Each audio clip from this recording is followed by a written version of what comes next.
মসজিদে নববী এখন তো বিশাল গম্বুজ, তখন তো খেজুর পাতার ঘর, পার্শ্বে রহমতের নবীর ঘর। আম্মা জান আয়েশা রাদিয়াল্লাহু আনহা সেই ঘরের মধ্যে রহমতের নবী বলেন, আমি এশার নামাজ পড়ে কারো সাথে গল্প করি না, কথা বলি না। আমার অভ্যাস, আমি এশা পড়িয়াই ঘুমাইয়া যাই। আবার আমি গভীর ঘুমে যাওয়া এক জিনিস, তবে আমি যতই ঘুমাই আমার চোখ বন্ধ থাকে, আমার অন্তর কখনো ঘুমায় না। আমি আয়েশার হুজুরায় ঘুমাই, হঠাৎ রাতের ঘুমের মধ্যে কানে আওয়াজ আসতেছে, কে জানো মসজিদের মধ্যে কাঁদতেছে, কান্নার আওয়াজ, আমার ঘুম ভেঙে গেল। আমি আস্তে করে সজাগ হইয়া এবার বিছানা থেকে বের হইয়া আমি বাইরে আইসা তাকাইয়া দেখি আমার ঘুমটা ভেঙ্গে দিল এমন কোন বান্দা গভীর রাতে কান্না করে। আমি মসজিদের মধ্যে নজর করে দেখি, ওই মসজিদে আমার সাহাবী আবু বকর দাঁড়ায় দাঁড়ায় নামাজ পড়ে আর কান্না করে। আমি রহমতের নবী দাঁড়াইয়ে রইলাম, নামাজ শেষ, আমি আবু বকরকে সালাম দিলাম।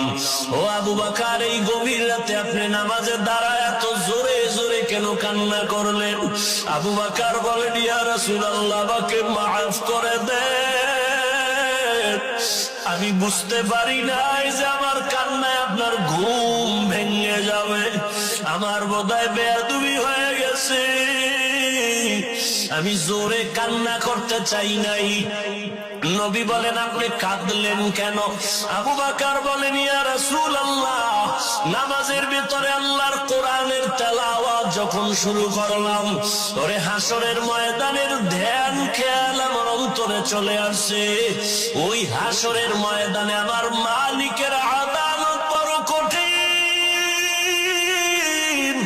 ওই ভয় আমার অন্তরে যখন আসে, আমি মালিকের আদালতে কেমনে দাঁড়াইয়া জবাব দিব, এই ভয়ে আমার কান্না হইতে হইতে এক পর্যায়ে জোরে আওয়াজ হয়ে গেছে।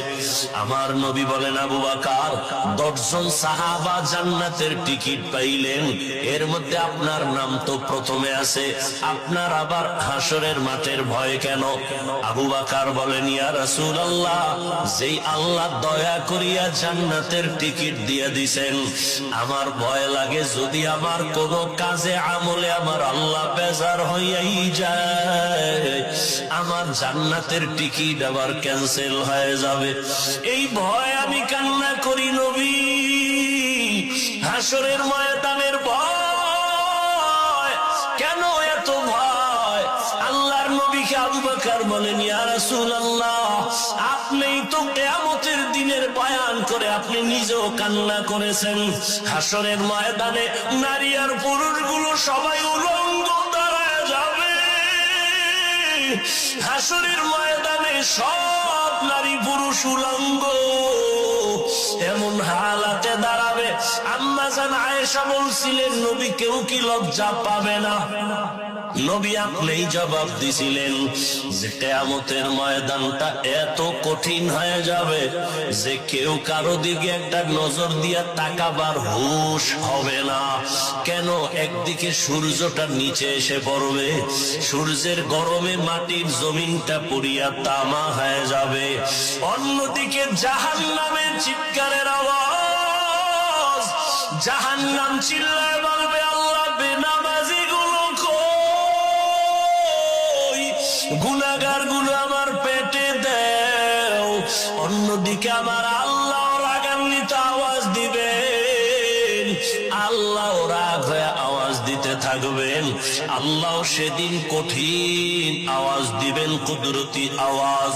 আল্লাহ তাআলার আওয়াজ হবে, লিমানিল মুলকুল ইয়াউম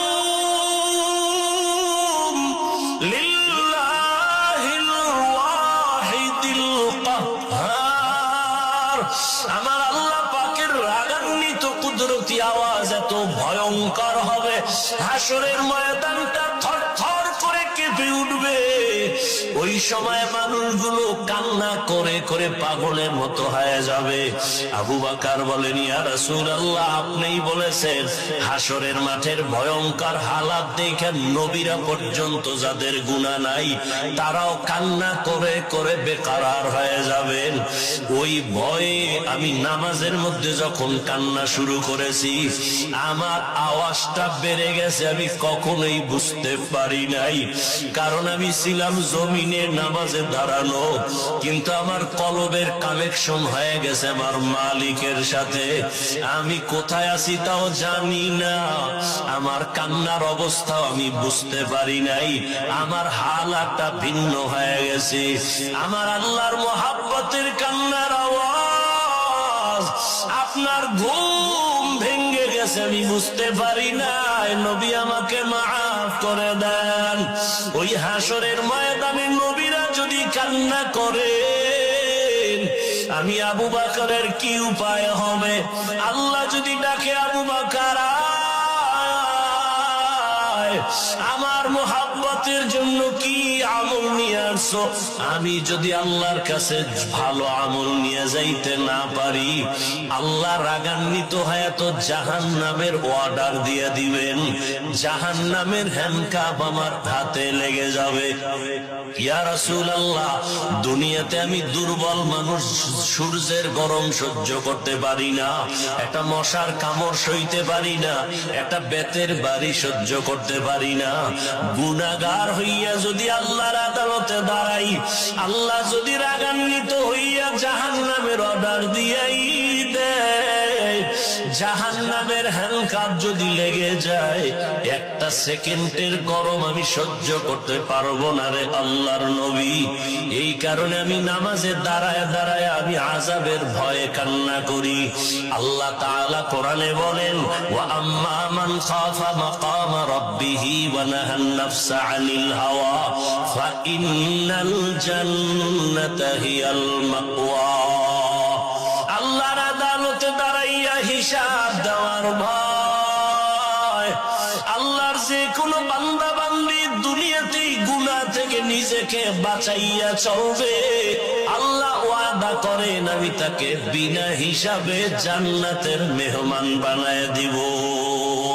হর কে দারাত খৌফে হক তার দিল মাদাম জান্নাতুল মাওয়া দেহত উরা মাকাম জুজবা হক চি জে মখাদ ইনসুজা ফজলে উআ মস্তে দর জুমলা জাহা। ও রসুলপুরের ময়দানের আল্লাহর প্রিয় গোলাম, 3 দিনের বাগান মনে হয় কালকে এমন সময় আর এই বাগান মিলবে না। ওরে আমার মালিকের সাথে এখনো যদি সম্পর্ক দুর্বলতা থাকে, এই গভীর রাতে উঠি আমার মালিকের ডাক দিও। আমার মালিকের সম্পর্ক অন্তরে জমা করিয়া আল্লাহর মোহাব্বত নিয়ে বাড়ির দরজায় ফিরিয়া যাইও। নিজে গুনাহ নিয়ে এই ময়দানে ঢুকছো।